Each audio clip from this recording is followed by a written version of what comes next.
Assalamualaikum warahmatullahi wabarakatuh. Bertemu kembali di channel Hermawan Haryati.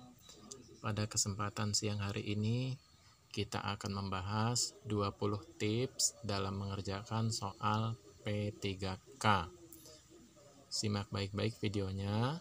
Dari 20 tips ini semuanya penting agar kita bisa dengan mudah menganalisa soal, kemudian kita bisa memilih jawaban yang tepat. Langsung saja untuk tips yang nomor 1. Pertama dan yang utama adalah berdoa kepada Tuhan Yang Maha Esa agar diberi kemudahan, kelancaran, dan kesuksesan. Dan kalau mengerjakan, usahakan jangan gugup atau tergesa-gesa. Tetap percaya diri. Ini poin pertama, yaitu tetap percaya diri, tetap memperhatikan waktu, dan yakin bahwa kita bisa mengerjakan setiap soal yang diujikan. Tips yang kedua, untuk soal kompetensi teknis, usahakan kuasai materi yang ada di SIM PKB, seri guru pembelajar, dan soal-soal UKG, serta tukin. Latih dan asah terus serta clue atau keyword. Pahami bila perlu, catat poin-poin penting pada materi. Jadi kita harus banyak sumber referensi belajar, baik dari buku, dari YouTube, maupun dari internet. Tips yang ketiga, pada soal bertema pelayanan publik yang memuat soal-soal berkaitan unsur kebijakan publik, pilihlah ciri yang paling menguntungkan masyarakat banyak. Jadi pada soal pelayanan publik, utamakan masyarakat banyak. Pilih jawaban yang mengarah ke masyarakat banyak. Tips yang keempat, pada soal bertema teknologi informasi dan komunikasi yang memuat unsur teknologi atau komputer, cari jawaban yang paling maju atau canggih, yang paling kekinian. Tips yang kelima, pada tema orientasi kepada orang lain, misalnya soal dalam situasi kelompok, pilihlah jawaban yang berorientasi pada orang lain yang terdapat dalam kelompok, yaitu rekan kerja. Itu tips yang kelima. Tips yang keenam, pada soal bertema kemampuan beradaptasi, misalnya lingkungan kerja baru, sistem baru, rekan kerja atau atasan baru, pilihlah jawaban yang mencerminkan supel, adaptif, komunikatif, dan mau mencoba hal-hal yang baru. Jadi sesuaikan dengan soalnya. Tips yang ketujuh, pada soal bertema kemampuan mengendalikan diri, misalnya kegagalan saat ujian, kerugian, atau bangkrut, pilihlah jawaban yang mencerminkan dan menerima kesalahan. Jadi tips yang ketujuh ini pada garis besarnya adalah sikap lapang dada ketika gagal, ketika pendapat tidak diterima, ketika usulan tidak disetujui, dan lain sebagainya.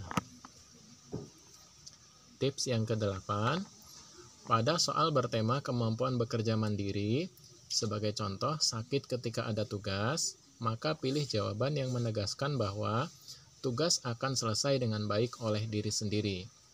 Jadi pada soal yang bertema kerja mandiri, misal ketika kita sedang sakit, kemudian atasan memberikan tugas, maka pilihlah jawaban yang kita siap mengerjakan tugas tersebut.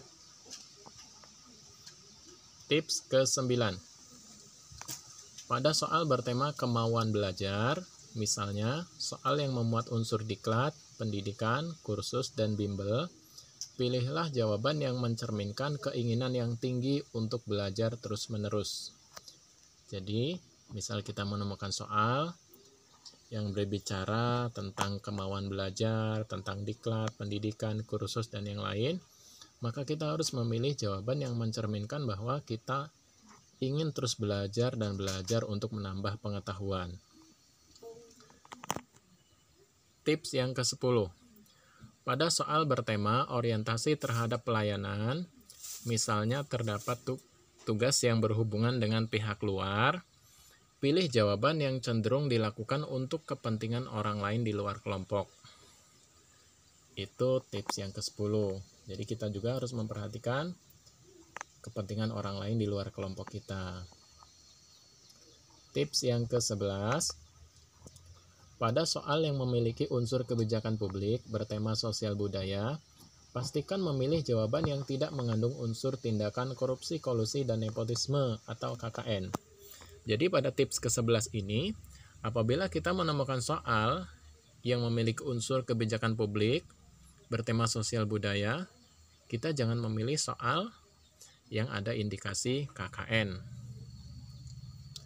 Tips ke-12, pada soal bertema kreativitas dan inovasi, misalnya adanya unsur baru dalam dunia kerja, pilih jawaban yang kreatif, bebas, dan out of the box. Itu tips yang ke-11. Ke-12. Tips yang ke-13.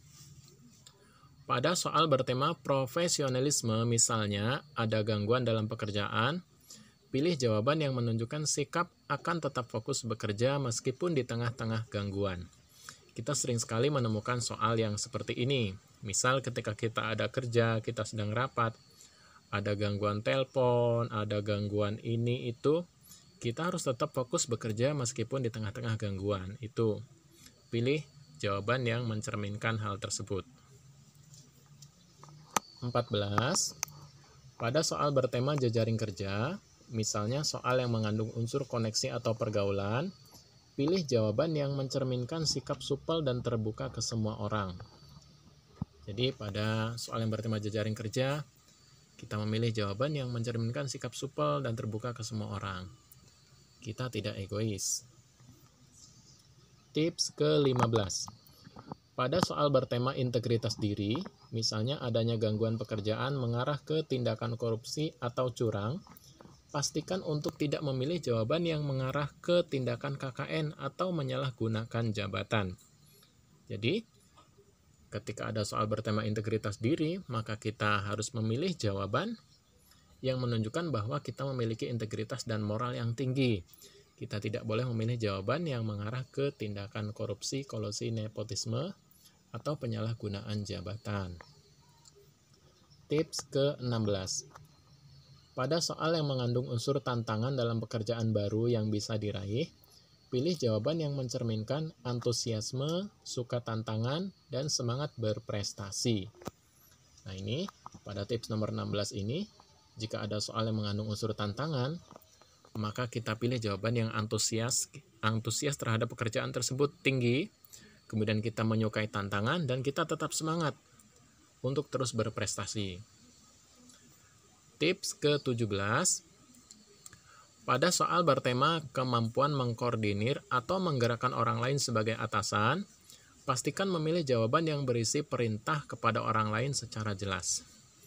Jadi di sini ketika kita berposisi di posisi seorang atasan, dan kita menemukan soal yang bertema kemampuan mengkoordinir atau menggerakkan orang lain, maka pastikan kita memilih jawaban yang berisi perintah kepada orang lain secara jelas.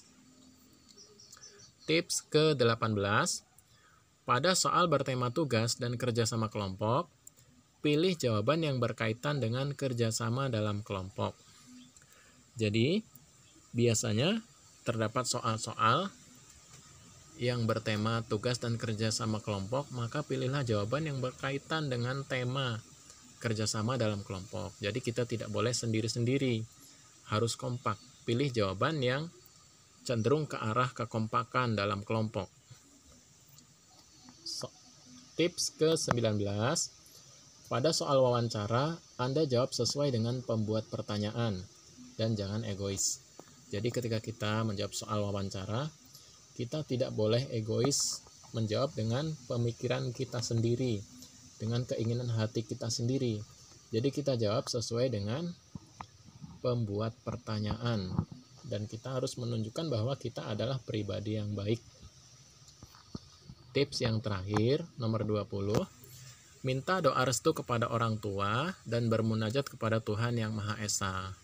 Ini juga merupakan salah satu poin utama. Jadi ketika kita akan mengerjakan tes P3K 1-2 hari sebelumnya, kita meminta restu kepada orang tua, minta didoakan agar kita sukses. Kemudian ketika kita akan menghadapi tes PDKK, kita juga harus rajin bermunajat kepada Tuhan Yang Maha Esa, kita rajin bangun sholat malam, kita juga rajin melaksanakan puasa Senin Kamis untuk menunjang pendekatan kita kepada Allah Subhanahu wa taala, kepada Tuhan Yang Maha Esa. Dengan cara-cara seperti itu, mudah-mudahan apa yang menjadi cita-cita kita untuk lulus dan menjadi pegawai pemerintah dengan perjanjian kerja bisa terkabul. Demikian video ini, kurang lebihnya saya mohon maaf. Saya akhiri, wassalamualaikum warahmatullahi wabarakatuh. Selamat berjuang.